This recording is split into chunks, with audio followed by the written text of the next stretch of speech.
Pertemuan kali ini kita masih membahas tentang tadabbur Al-Quran kita, yaitu surat Al-Isra.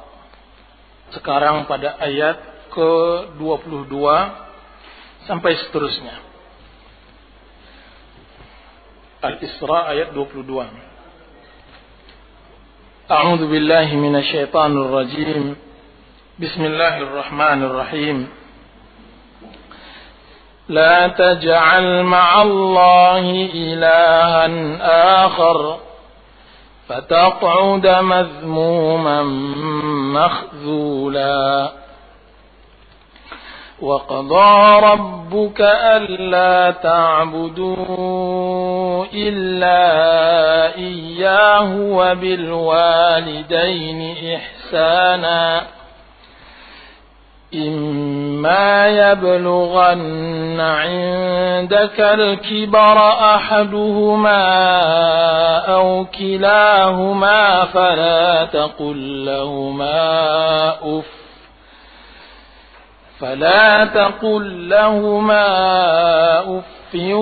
ولا تنهرهما وقل لهما قولا كريما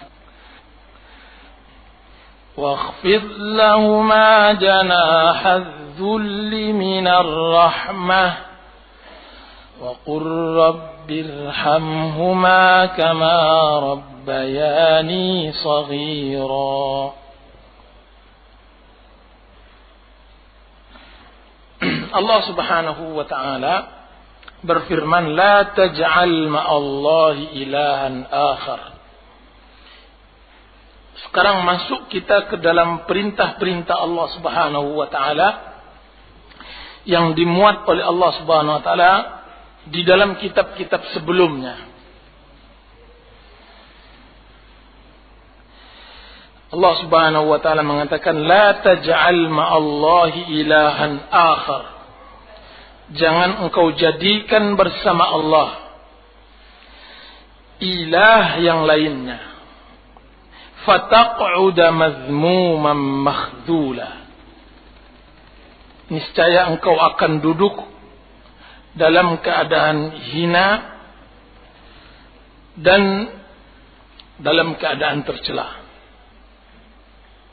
Allah subhanahu wa ta'ala memulai perintah di dalam surat Al-Isra ini dengan memberi peringatan agar jangan jatuh ke dalam syirik kepada Allah. Karena syirik akan menghinakan seseorang, akan membuat dia tercela sepanjang zaman. Sebaliknya tauhid, dia akan memberikan ke dalam diri seseorang kepercayaan yang sangat luar biasa, memberikan motivasi yang sangat luar biasa pada diri seorang muslim sampai dia bisa menengadahkan kepalanya berjalan di atas permukaan bumi ini.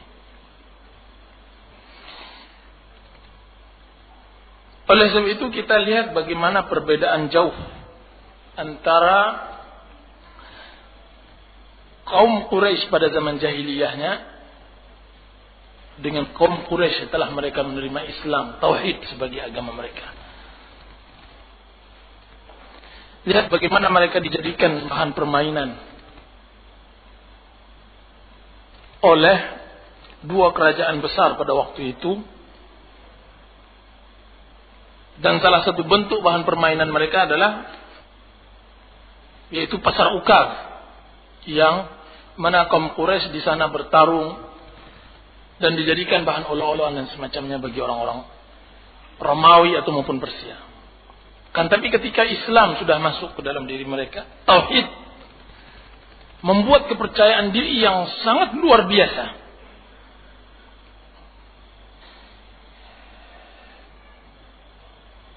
Salah satu contoh membuat kepercayaan yang sangat luar biasa, 3 delegasi yang dikirim oleh Sa'ad bin Abi Waqqas ke Kaisar, atau tepatnya ke Panglima Rustum Yang mana Rustum mau mengundur-undurkan waktu supaya jangan terjadi peperangan di Qadisiyah.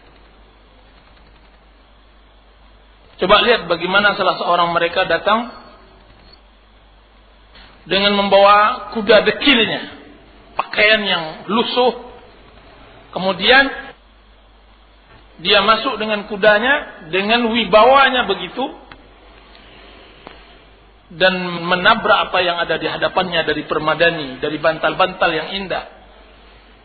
Kemudian dia dengan mudahnya dikatakan ketika diberhentikan oleh penggawa, saya diundang oleh raja kalian. Kalau kalian tidak menerima saya akan pulang. Sehingga Rustum mempersilahkan untuk masuk. Apa kata Rustum untuk menjatuhkan mental? Sebagaimana yang terjadi banyak delegasi-delegasi di setiap negara. Apa katanya? Kami tahu bahwasanya kedatangan kalian ke sini karena mata pencaharian kalian di padang pasir tidak mencukupkan untuk hidup kalian. Oleh karenanya, engkau sebagai delegasi, kata Rustum, kami akan berikan kepada panglima kalian sebanyak ini uang, kepada bawahan panglima sebanyak ini, dan prajurit biasa sebanyak ini setiap tahunnya. Pulanglah. Tapi apa yang dijawab oleh salah seorang sahabat Rasulullah SAW tersebut, jawaban yang sangat luar biasa yang membuat menggigil orang-orang kufar. Apa katanya? Sesungguhnya kami keluar dari negeri Arab kami karena kami mendengar bahwasanya darah orang putih manis dan kami ingin merasakannya. Izzah yang sangat luar biasa. Itu terjadi juga dialog antara Kaisar Romawi dengan kaum muslimin. Sampai Romawi melihat kegagahan kaum muslimin tersebut. Kalau tidak salah saya, surat yang dikirim oleh Rasulullah melalui tangan Hudzaifah. Dan dia marah besar kepada menteri-menterinya. Lihat mereka, pakaian mereka begitu, akan tapi wibawa dan percaya diri sangat tinggi sekali. Kalau mereka memang melakukan hal yang seperti itu, demi Allah sebentar lagi mereka akan menguasai tanah yang aku injak sekarang ini. Coba lihat bagaimana tauhid membuat mereka percaya diri, tidak hina. Berbeda dengan orang kufar dan orang-orang lain, semakin mereka berpaut, semakin mereka terikat dengan sesuatu yang tidak mulia, yang tidak mempunyai kesempurnaan, maka sejauh itu pula mereka akan hina.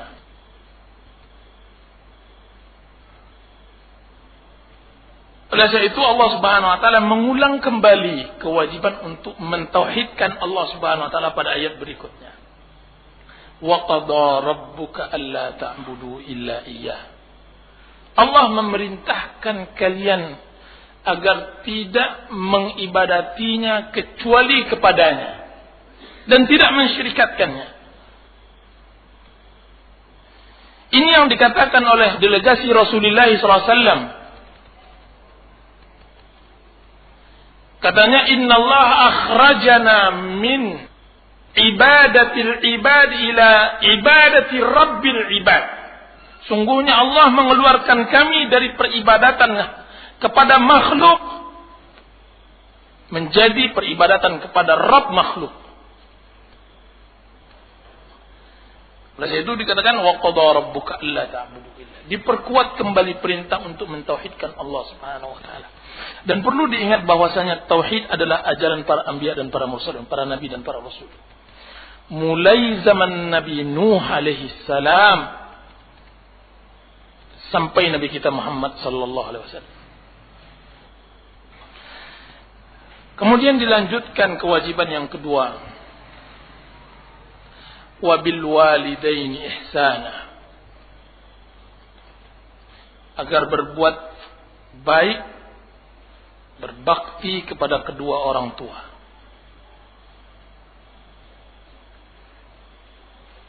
Dan ini sangat luar biasa.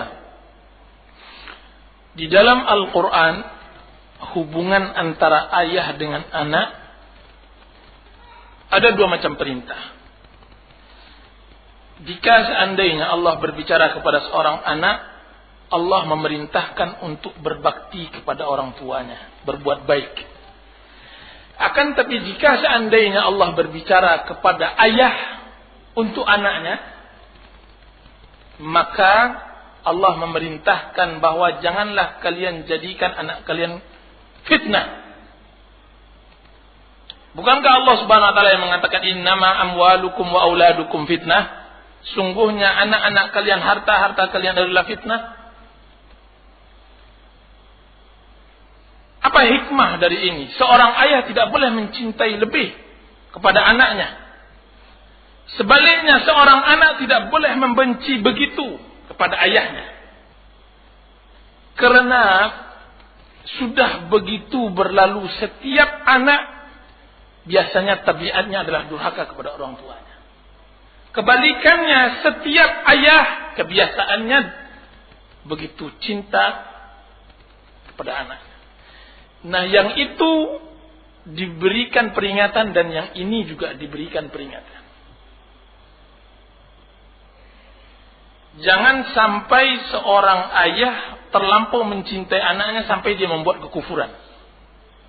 Sebagaimana jangan sampai seorang anak durhaka kepada orang tuanya sehingga membawa dia kekufuran. Dan tidak dibalik oleh Allah Subhanahu wa taala agar kalian berbuat baik kepada anak dan kalian jangan terlampau mencintai orang tua. Itu enggak ada di dalam syariat. Kenapa? Karena memang tabiat manusia tidak menghargai orang tuanya. Dan tabiat manusia mencintai anaknya. Dari situ Allah Subhanahu wa taala katakan wabil walidaini ihsana. Sebuah hadis yang sangat menakjubkan saya. Yang diriwayatkan oleh beberapa sanad, yang mana maknanya yaitu sungguh celaka seorang anak yang mendapatkan kedua orang tuanya kan tapi dia tidak memasukkannya ke surga. Sungguh merugi seseorang anak yang mempunyai kedua orang tuanya. Dalam satu riwayat disebutkan yang mempunyai salah satu kedua orang tuanya. Kemudian fasilitas untuk mudah ke surga dia tidak mau masukkan surga. Bahkan hadis masalah puasa juga kita dengar. Hadis tentang doanya Jibril yang mengatakan, ya Allah jangan terima kepada orang tua. Diaminkan oleh Rasulullah SAW.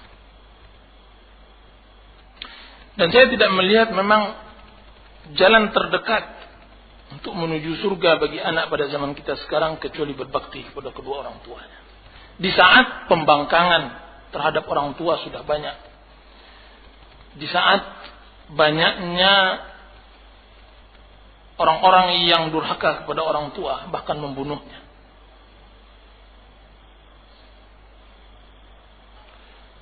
Seseorang datang kepada Rasulullah SAW.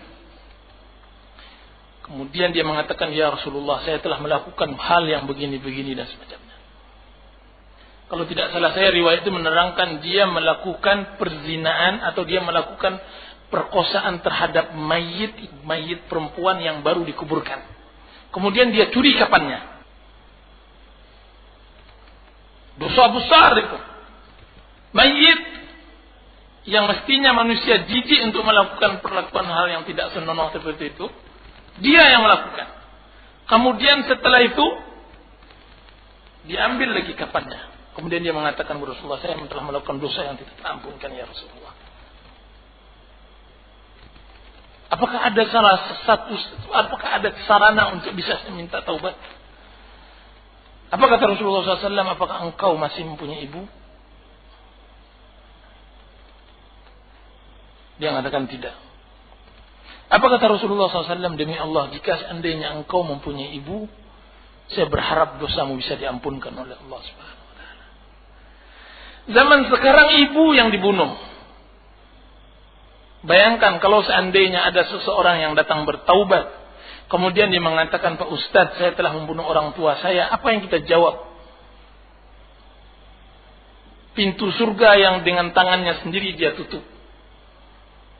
Dan pintu neraka dengan tangannya sendiri dia buka. Nyaris, kalaulah ada sepadanan dosa dengan syirik, maka saya tidak melihat durhaka apalagi membunuh orang tua adalah padanannya. Oleh sebab itu wabil walidaini ihsana. Disebutkan orang Badui, orang Arab, seorang Arab ingin melihat orang yang paling berbakti kepada orang tuanya, dan dia ingin tahu juga orang yang paling durhaka kepada orang tuanya. Berjalan dia dari kampung ke kampung, dari Badui ke Badui, terus dia dapatkan seorang anak menggendong ayahnya, menggendong ibunya untuk bisa haji ke Mekah dengan kakinya. Dia mengatakan itulah anak yang paling berbakti kepada orang tua. Kemudian setelah dia berjalan lagi, dia dapatkan seseorang yang paling durhaka kepada orang tuanya. Apa yang dia lihat? Dia melihat seorang anak muda bertengkar dengan yang tua, yang kiranya yang tua itu adalah ayahnya. Kemudian pertengkaran berakhir dengan pengangkatan ayah oleh si anak. Diangkatnya ayahnya, digendongnya, kemudian diletakkannya di tepi jalan. Kemudian dia berlari ke pintu, kemudian ditutupnya pintu kuat-kuat. Setelah itu dia buka dan dia mengatakan, "Ayah." Ayahnya di tepi jalan. "Ayah," kata, "sesungguhnya engkau dahulu melakukan ke kakek saya," ke ayah dia, ayah bapak yang tadi itu. "Engkau letakkan kakek saya dulu di pintu. Nah, sekarang saya ingin mengasih engkau bonus. Daripada saya letakkan engkau di pintu, aku letakkan engkau di tepi jalan. Melebihi dari engkau meletakkan kakek saya dahulunya. Wa kama tadinu tudan." Sebagaimana engkau diperlakukan oleh anak begitu, karena kesalahan engkau juga melakukan orang tua begitu dahulu. Oleh sebab itu sangat berbahaya memang seseorang durhaka kepada orang tuanya, karena dia akan merasakan bagaimana perihnya hati orang tua ketika masa-masa tuanya dia bisa meneteskan air mata kena ulah anaknya. Terasa dia akan kesalahan-kesalahannya. Oleh sebab itu Allah Subhanahu wa taala katakan, "Imma yablughanna indakal kibara ahaduhuma aw kilahuma fala taqul lahumā uffin wa la tanharhumā." Kalau seandainya sudah besar, sudah tua kedua orang tua kita, maka jangan katakan kata uff dan jangan cardik mereka berdua.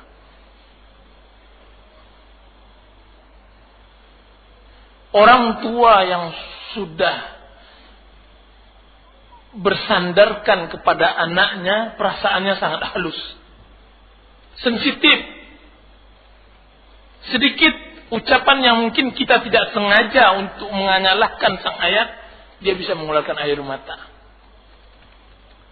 Sedikit ucapan perintah yang kita ucapkan kepada ibu yang sudah tinggal di rumah kita dan bukan di rumah dia, dia akan bisa menutup pintunya dan tidak mau makan dan semacamnya. Oleh sebab itu Allah Subhanahu wa taala mengantisipasi supaya jangan seperti itu, jangan kata-kata lebih dari uff. Dikatakan oleh ulama tafsir, jika seandainya ada kata di bawah itu, Allah juga larang. Karena tidak ada kata lagi yang di bawah uff, maka dilaranglah kata-kata uff. Lihat bagaimana seorang pemuda yang datang pada zaman Rasulullah SAW untuk beribadah, bahkan sebaik-baik afdal ibadah, berjihad kepada Allah Subhanahu wa taala. Berjihad, dan dia datang kepada Rasulullah SAW meminta izinkan untuk berjihad bersama Rasulullah SAW. Dan diizinkan. Karena melihat keperkasaannya, besar badannya dan semacamnya. Kan tapi dia kabarkan kepada Rasulullah, "Ya Rasulullah, kan tapi saya tinggalkan orang tua saya menangis." Apa yang dijawab oleh Rasulullah SAW sangat luar biasa. "Irji' ilaihima fa'adhikhuma kama abkaitahuma." Tidak, saya tidak mengharuskan engkau pergi berjihad, kan tapi pulanglah. Pulanglah, buat mereka tertawa sebagaimana engkau telah membuat mereka menangis. Pulang, disuruh pulang untuk membuat tertawa. Dan siapa saja sang anak pernah membuat tangis orang tua, dia wajib untuk membuat tertawa dia untuk semuanya. Kalau tidak, dia berdurhaka kepada orang tua. Masalah jihad dan masalah yang sangat luar biasa, tanggung jawab laki-laki kepada orang tuanya. Semua hadis-hadis yang menerangkan masalah berbakti kepada orang tua adalah anak laki-lakinya. Dan berapa banyak kita membuat tangis orang tua pada permasalahan yang sepele, yang mestinya kita tidak perlu menjawab, kita jawab kemudian dia menangis.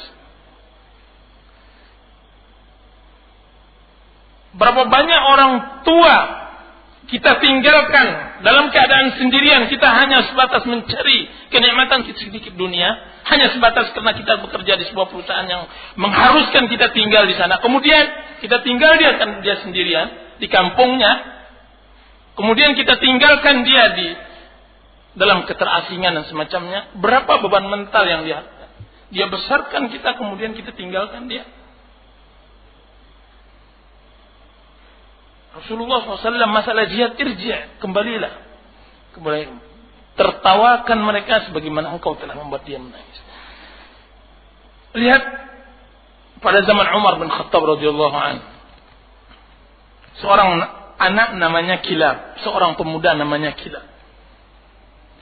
Kilab adalah orang yang berbakti kepada kedua orang tuanya. Tidak dia izinkan orang tuanya makan dengan tangan sendiri. Dia yang memeraskan susu unta untuk ayahnya dan untuk ibunya. Satu hari dia bertemu dengan dua orang sahabat Rasulullah SAW. Kalau tidak salah saya dengan pertama Sa'ad bin Abi Waqqas. Kemudian dia menanyakan, wahai fulan, wahai sahabat Rasulullah, amal apa bagi saya yang afdal saya lakukan? Maka mereka menjawab, jihad fisabilillah. Ditanya kepada sahabat lagi yang satu lagi, mereka menjawab, jihad fisabilillah. Melihat Kilab salah seorang pemuda yang gagah, kemudian dia meminta izin kepada Amirul Mukminin Umar bin Khattab, dan diizinkan. Ketika diizinkan, berangkatlah Kilab beberapa bulan meninggalkan kedua orang tuanya. Begitu sayang seorang ayah, seorang ibu yang memang sangat membutuhkan perhatian anak, akan tapi kehendak anak tetap tidak bisa ditepis. Biarlah dia makan hati, berulamkan jantung, asal anaknya bahagia dia akan melepaskannya. Itu akan tapi yang kita harapkan kesadaran seorang anak kepada orang tuanya. Dia akan lepaskan kita. Nak, mau kemana? Engkau mau kerja, silahkan. Dia akan tapi lihat bagaimana nanti dia di kamar berduaan. Dan itu yang terjadi pada Kilab. Walaupun dia berikan kedua orang tuanya izin kepada Kilab, kan, tapi lihat bagaimana mereka duduk berduaan di sebuah pohon korma. Kemudian dia lihat dua burung merpati. Yang satu ayahnya dan yang satu lagi adalah ibu merpati tersebut, jantan betina, sedang memberi makan anak-anaknya. Apa yang teringat oleh ayah Kilab tersebut? Anaknya Kilab. Kemudian dia mengucapkan sebuah syair yang sangat indah. Yang syair ini didengar oleh Amirul Mukminin Umar bin Khattab radhiyallahu anhu. Terdengar syair tersebut, bagaimana dia mengenang melihat kedua merpati tersebut terkenang akan anaknya Kilab. Akhirnya secara diam-diam diperintahkanlah oleh Amirul Mukminin Umar bin Khattab untuk mendatangkan Kilab segera dan tidak boleh terlambat. Dikirim Kilab dengan pos. Waktu itu pos menggunakan kuda secara estafet. Setiap pos-pos begitu diantar Kilab. Setelah berapa hari berjalan baru datang Kilab pada orang tuanya, kan, tapi belum dilihatkan oleh Umar.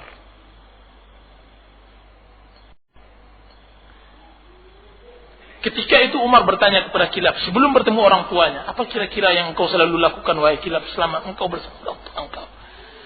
Maka dijawab oleh Kilab, saya selalu memeras onta untuk orang tua saya. Apa kata Umar? Sekarang pergilah engkau ke belakang, peras onta untuk orang tuamu.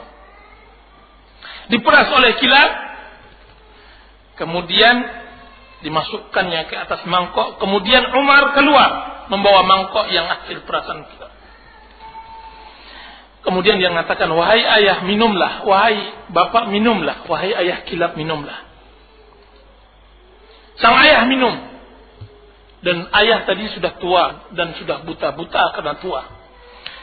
Ketika dia minum, dia mencium bau anaknya. Lihat bagaimana pekanya hati seorang ayah. Dia mencium bau anaknya Kilab.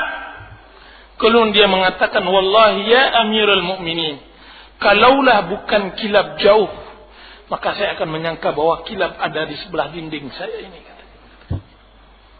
Amirul Mukminin Umar bin Khattab radhiyallahu anhu tidak kuat menahan bagaimana pekanya hati seorang ayah kepada anaknya. Dia pun menangis. Kemudian dia mengatakan, keluarlah hai Kilab, sungguhnya ini ayahmu, peluklah. Kesimpulannya bahwa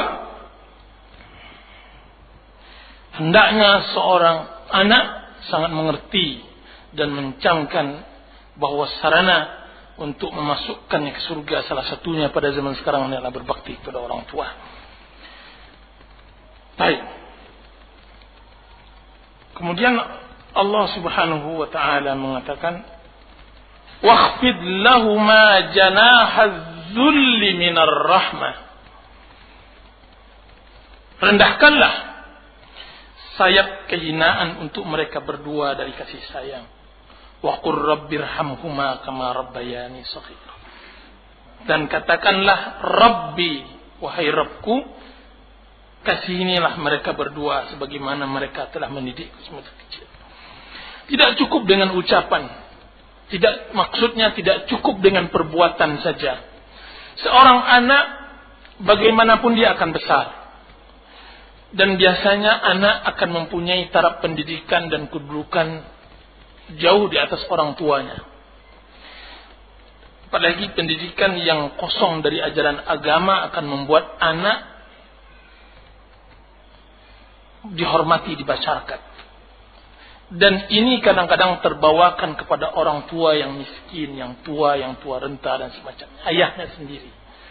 Sehingga anak tidak meletakkan rasa penghormatan, bahkan dia meletakkan dia sebagai seorang pemimpin dari kaumnya. Dia orang pejabat yang besar. Dia orang guru, orang dosen, seorang ustadz yang sudah dianggap orang besar. Ketika duduk dia sejajar dengan ayahnya, dia tidak mau meletakkan kehinaan dirinya kepada ayahnya. Ini sering kita lihat di dalam masyarakat. Walaupun dia salah seorang anak yang sering diajarkan ayahnya tentang ajaran agama. Ketika dia duduk, dia tidak duduk sebagai anak karena dia sudah besar, dia punya anak dan cucu mungkin. Tapi dia duduk sesuai dengan kedudukan dia di mata masyarakat. Tidak pernah dia meletakkan dia sebagai anaknya seperti dulu lagi waktu SMP atau waktu SD. Oleh sebab itu Allah perintahkan, waqfid lahuma, statuskan dirimu, rendahkan dirimu. Disebutkan di dalam kitab Hilyatul Awliya karangan Al-Asfahani rahimahullahu taala, Raja' bin Haywah, seorang qadhi besar pada zaman Bani Umayyah. Bahkan Raja' bin Haywah adalah gurunya Umar bin Abdul Aziz rahimahullahu taala. Memberi kajian di hadapan ribuan muridnya di masjidnya. Kemudian setelah ba'da subuh, ba'da fajar, datang ibunya yang tua renta keluar dari pintu masjid. Dan ibunya berkata, wahai Raja. Ribuan muridnya mendengar panggilan tersebut. Wahai Raja.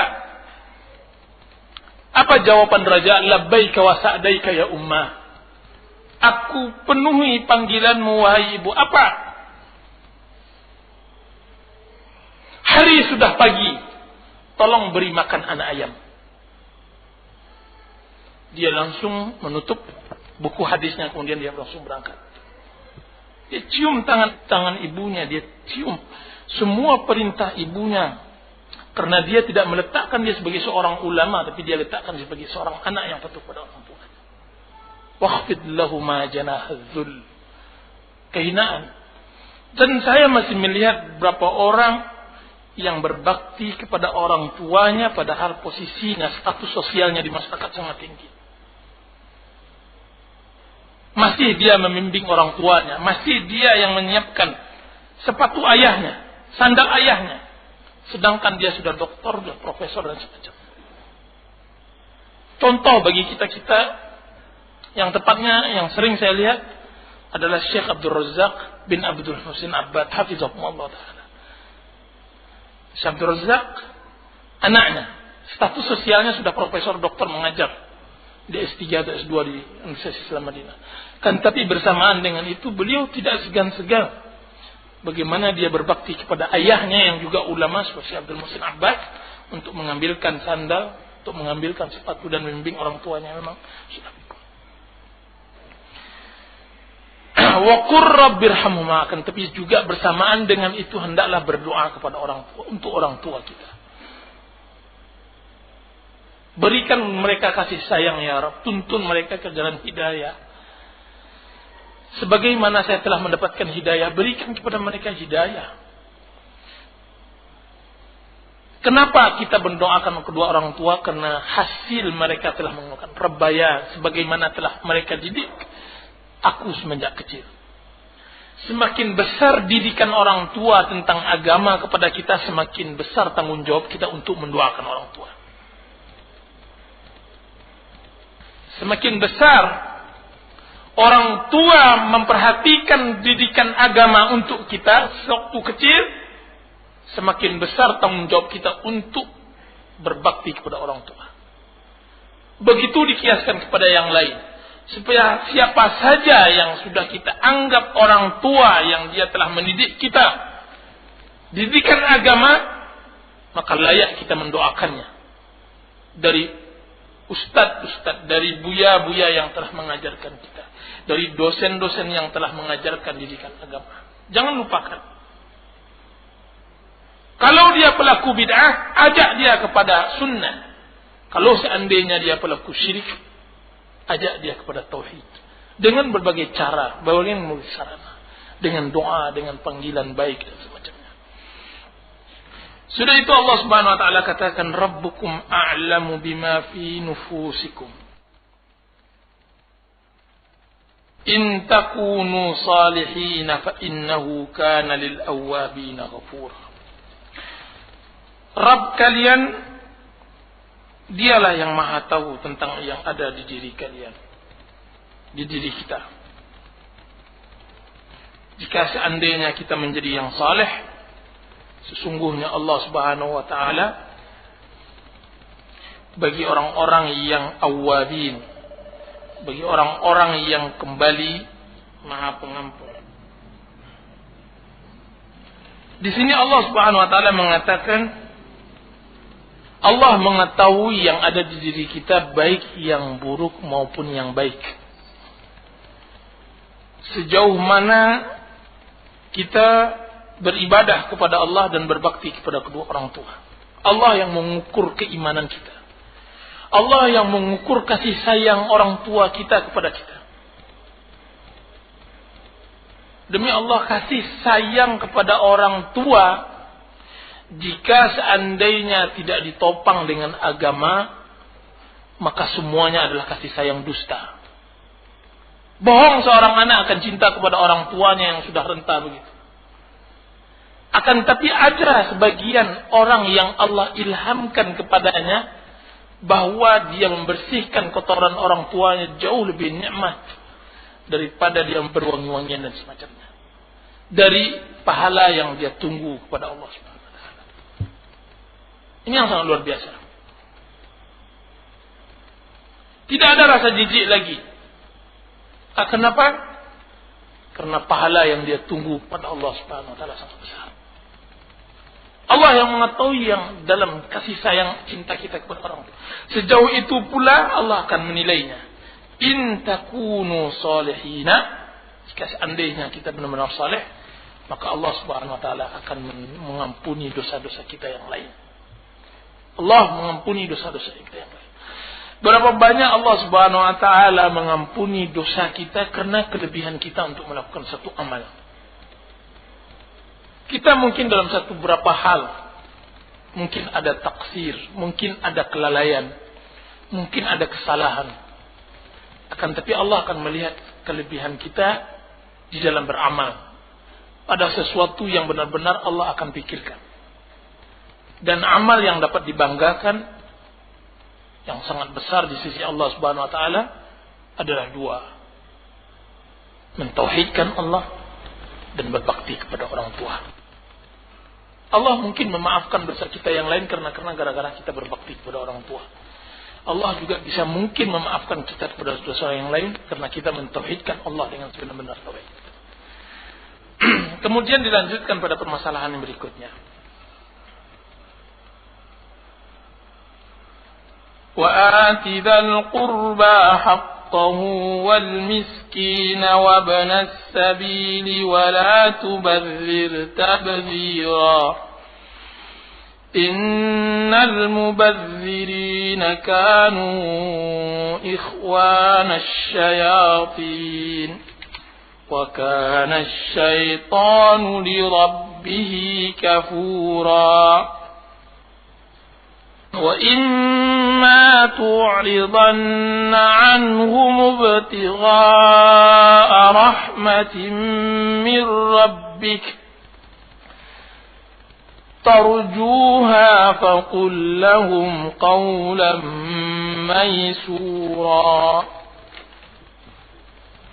Allah mengatakan, sebagaimana kita telah bisa berbuat baik pada orang yang paling dekat kepada kita, yaitu orang tua, mestinya juga kita bisa berbuat baik kepada orang yang dekat dengan kedua orang tua kita. Dialah kerabat orang tua kita, ayah, ibu. Wa ati dzal qurba haqqah. Berikanlah, tunaikanlah hak kerabat. Karena di dalam hadis disebutkan bahwa berbuat baik kepada kerabat orang tua kita sama dengan berbuat baik dengan orang tua kita sendiri. Bahkan lebih dari itu, berbuat baik kepada teman akrab sang ayah kita atau ibu kita sama halnya telah berbuat baik kepada ayah atau ibu kita yang telah menikah.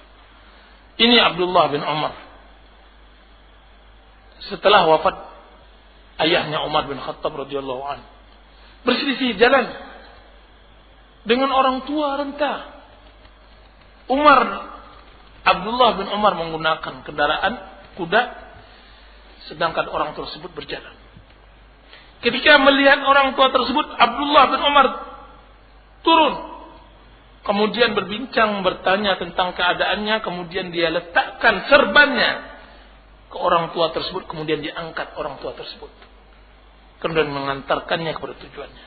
Ketika ditanya kepada Abdullah bin Umar tentang masalah itu, maka dijawab bahwa orang tua tersebut pada masa jahiliyah adalah teman akrab Umar bin Khattab, ayahnya.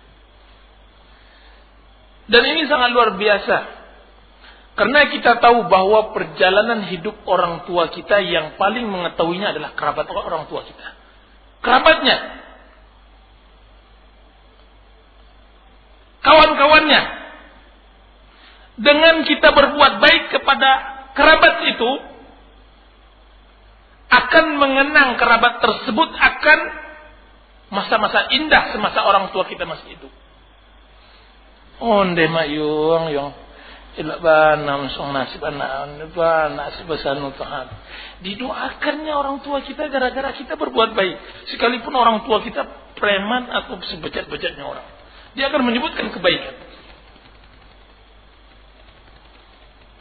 Kalau seandainya dia tidak mempunyai kebaikan, sekurang-kurangnya anaknya ini adalah kebaikan yang sangat luar biasa. Dia akan mengatakan, seburuk apapun orang tua kamu nak, dia telah menghasilkan kamu yang baik seperti ini.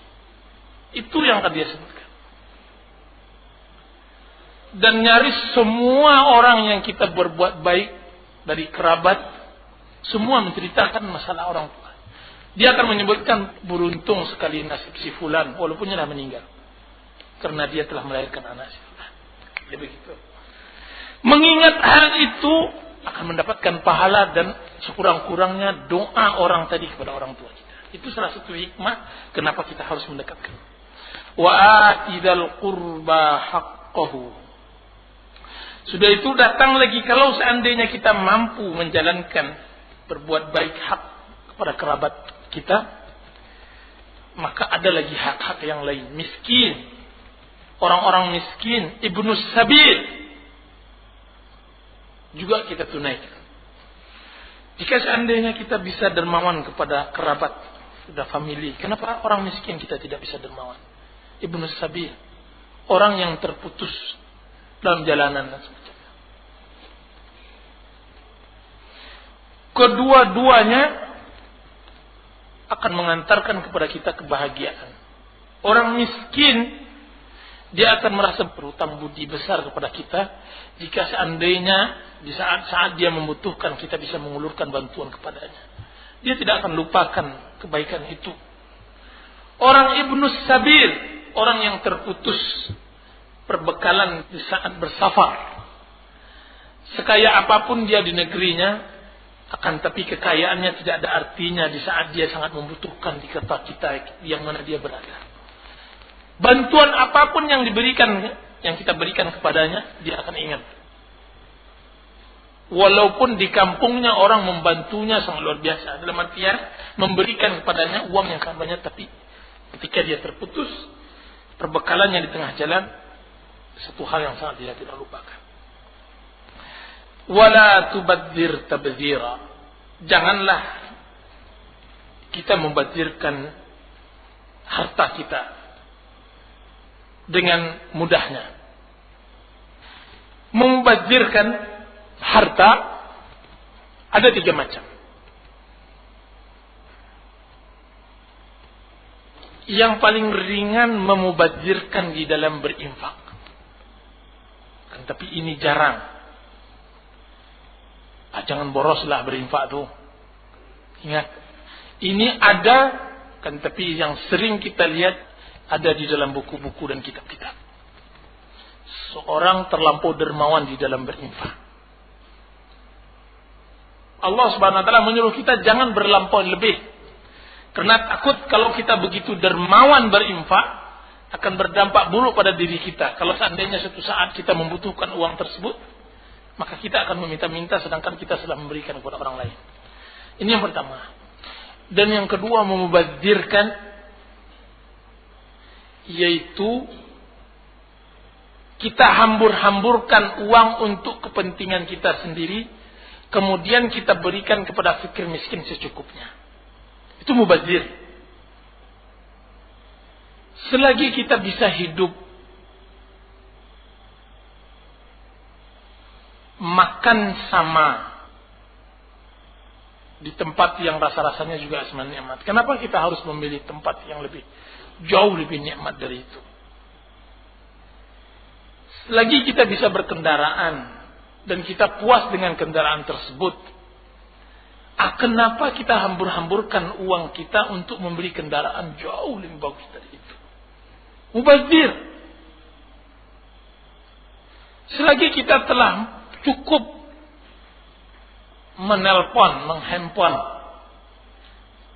dengan seseorang dan telah sampai tujuan kita dengan itu, kemudian kita mau lebih, dan rasanya lebih itu pun hanya untuk membuang-buang dan menghamburkan harta. Kenapa hal-hal yang lebih tersebut kita tidak infakkan kepada fakir miskin? Mubazir. Berapa banyak yang kita lakukan yang seperti itu?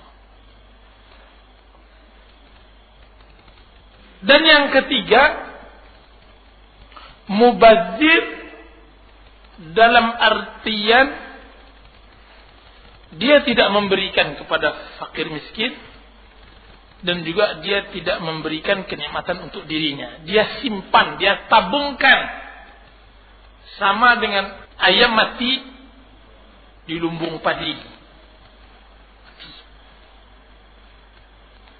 Uang beratus-ratus juta, pakaiannya tetap lusuh seperti itu. Dia katakan saya zuhud. Setiap orang memberikan ucapan sanjungan, selamat Bapak telah diberikan kenikmatan harta. Dia bilang saya paling fakir di dunia. Disebutkan oleh Ibnu Jauzi rahimahullah, bagaimana syaitan memperdaya orang-orang yang seperti ini. Tingkatannya tidak saja bakhil, akan tapi sudah sampai pada tingkat syuh. Kalau bakhil, dia pelit pada orang lain tapi tidak pelit pada dirinya. Dihambur-hamburkan hartanya untuk dirinya. Kan tapi kalau syuh, jangankan untuk orang lain, untuk dirinya saja dia tidak mau berinfak. Apa kata Ibnu Jauzi? Saya banyak kali bertemu dengan si fulan. Bahkan mereka bukan orang-orang kecil, kategori ulama-ulama besar. Bagaimana dia rela hidup menjadi gharim masjid, dan hidup dengan 2 roti kering setiap pagi dan sorenya. Kemudian di masa-masa tuanya dia sering membawa bantal dia sering bawa. Terkenal bapak itu Syekh Bantal. Di mana-mana bantal dia bawa. Bahkan dia sering bilang kepada jamaahnya, kalau ada mati nanti tolong bantal ini kuburkan pas di kepala. Meninggal dia, dikuburkan dia dengan bantal. Suatu hari, karena kuburan sudah tua mau dipindahkan, termasuklah kuburan bapak tua ini. Setelah berapa tahun berjalan dikuburkan. Kiranya bantal yang tadi sudah waktu itu kokoh, masih kuat jahitannya, sudah dimakan tanah. Ketika mereka gali, kiranya uang dinar ribuan. Dia mau bawa mati itu dinar, dan dia rela makan roti kering setiap pagi dan sore. Ini mubazir. Dan ini ada di dalam kehidupan kita sekarang ini. Wallahu ta'ala. Oleh sebab itu Allah Subhanahu wa taala mengatakan innal mubadzirina kanu ikhwanasy syayatin. Sungguhnya orang-orang yang mubadzir itu adalah saudara syaitan, dan syaitan pada Rabbnya kufur. Maksudnya mubadzir bisa membawa seseorang kepada kekufuran nikmat. Dari mubadzir ini akan timbul cinta akan harta, dari cinta kepada harta akan timbul kebakhilan, dari kebakhilan akan timbul kekufuran nikmat. Sehingga Allah mengatakan syaitan diberikan kepada Rabbnya kekufuran. Kemudian Allah Subhanahu wa taala menyebutkan bahwa tidak semua yang diminta oleh orang-orang yang tersebut di atas tadi, orang miskin, orang fakir, kerabat dan semacamnya, ada pada kita. Nah, kalau seandainya kalian berpaling dari mereka karena tidak bisa memberikan, dan kalian masih mengharapkan rahmat Allah Subhanahu wa taala, maka jangan sekali-kali sakiti hati mereka. Ucapkan kata mereka kata-kata yang ringan, yang mudah. Disebutkan oleh ulama bahwa kata-kata yang mudah adalah kata-kata janji dengan ucapan insya Allah. Jadi Rasulullah SAW tidak pernah menolak fakir meminta kepadanya. Pasti Rasulullah mengatakan insya Allah, kalau Allah berikan rezeki saya akan kabarkan kepadamu. Dan ini faedahnya sangat luar biasa. Pertama rezeki yang belum turun itu dimudahkan oleh Allah Subhanahu wa taala berkat doa si fakir yang meminta tadi. Aturannya kita hanya berdoa sendirian, ya Allah luluskanlah bisnis saya yang itu ya Allah, tolong ya Allah, tolong golkan, sebutlah tender dan semacamnya. Dan tapi jika seandainya ada bagian si fakir dimasukkan ke dalam itu, kalau seandainya tender itu meledak, insya Allah saya kabarkan engkau. Si fakir juga ikut berdoa, ya udah, saya juga ikut berdoa, mudah-mudahan lancar Pak. Nah, mudah-mudahan dengan doa tersebut rezeki kita mudah. Ini kita tidak tahu masalah bisnis, masalah yang tidak jelas. Lihat bagaimana seseorang mengeluhkan saudaranya, adiknya kepada Rasulullah SAW. Karena dia yang membiayai adiknya, dia yang berletih-letih mencari duit, adiknya belajar agama. Dia tidak rela, nggak mau dia. Kemudian dia mengeluhkan kepada Rasulullah SAW. Dan dia mengatakan, ya Rasulullah, adik saya enak aja dia belajar, dan saya capek-capek bekerja. Apa dijawab oleh Rasulullah SAW? Bukan melarang untuk stoplah, kalau gitu suruh dia kerja sendirian. Tidak. Apa kata Rasulullah SAW? Memompa semangat kakaknya. La'allaka turzaqu bihi, atau la'allallah yarzuquka bihi. Mudah-mudahan Allah memudahkan rezekimu selama ini karena adikmu. Siapa tahu. Nah, ini yang sulit kita pahami. Bagaimana cara memahamkan kepada orang-orang yang punya duit seperti kita. Kapan kita bisa memahami bahwasanya sedekah tidak akan mengurangi harta, sebagaimana yang dijanjikan oleh Rasulullah, mana qasamalun min sedekah, harta tidak akan kurang dari sedekah. Sedekah tidak akan mengurangi harta. Bagaimana cara memahamkannya? Memahamkannya mau tidak mau kita harus yakin, seyakin-yakinnya, bahwa ya harta kekayaan tidak kita dapat dari hasil upaya. Kalau kita katakan seperti itu, kafir kita sebagaimana kafirnya Qarun. Dia mengatakan innama utituhu ala ilmin indi. Sungguhnya saya peroleh ini karena ilmu yang saya dapat. Atau kufur kita sebagaimana kufurnya Ashabun Nun, pemilik kebun yang ada dalam surat Nun.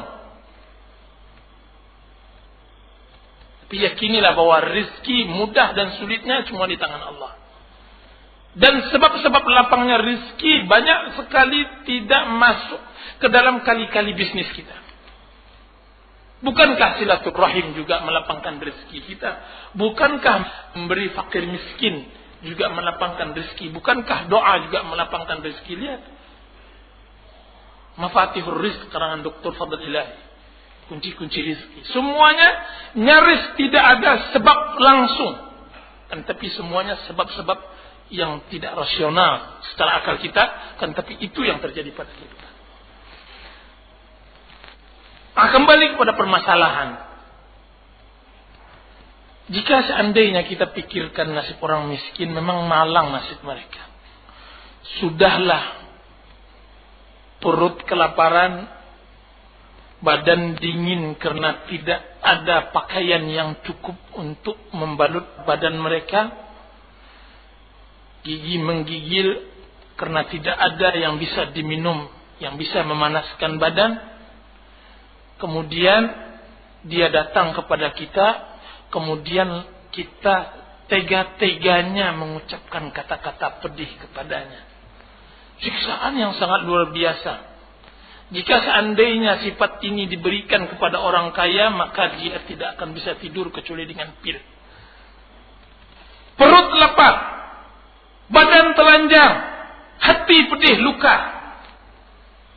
Bukankah itu yang disebut oleh Allah Subhanahu wa taala, kami akan coba kepada kalian sedikit saja dari rasa kelaparan dan rasa takut.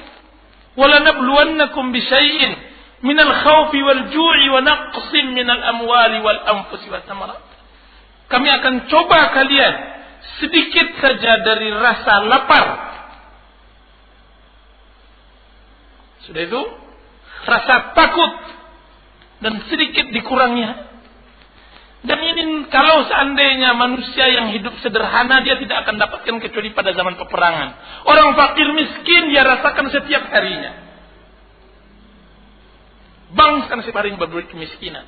Sudah itu teganya kita tambah siksaan dengan ucapan yang kita tidak layak. Ya, apa kata orang Minang, tidak termakan, tidak tersudu oleh ayam. Kita berikan kepadanya. Oleh sebab itu nyaris di dalam Al-Quran berulang-ulang kata-kata ini. Jangan sekali-kali sakiti hati orang miskin. Hati mereka sensitif persis dengan hati seorang ayah yang sudah tua, seorang ibu yang sudah renta. Persis. Sekalipun mereka tidak mempunyai harta, sekalipun mereka papa, tapi mereka masih mempunyai jiwa. Mereka masih mempunyai malu. Ketika dia datang kepada kita, kemudian kita katakan tidak, tetap merona wajahnya. Oleh sebab itu, hendaklah kita ucapkan kepadanya kata-kata yang baik. Akan tapi bukan dengan janji-janji palsu. Dan ini sangat luar biasa di dalam kehidupan seperti ini. Manusia sering ketika di dalam masalah harta, dia belum mendapatkan harta tersebut, dia mengumbar janji. Tapi ketika sudah dapat, dia pegang erat-erat tuh harta, kemudian dia menjadi apa yang disebutkan oleh Allah Subhanahu wa taala, wa idza massahul khairu manu'a. Jika seandainya dia ditimpakan kebaikan, dia bakhil, pegang erat-erat, seakan-akan mati hidupnya dengan harta tersebut. Mudah-mudahan Allah Subhanahu wa taala memberikan kepada kita hikmah, memberikan kepada kita ilmu yang bermanfaat, terutama membiasakan diri mentadabburi Al-Quran Karim, tafsir Al-Quran dengan Al-Quran, tafsir Quran dengan hadis, tafsir Quran dengan perkataan sahabat, tafsir Quran dengan bahasa, tafsir Quran dengan fitrah kita yang lurus. Ini yang bisa mentadabburi Al-Quran Karim. Dan kita cukupkan sampai di sini. Wa sallallahu ala nabiyyina Muhammadin wa ala alihi wa sahbihi wasallam. Wassalamualaikum warahmatullahi wabarakatuh.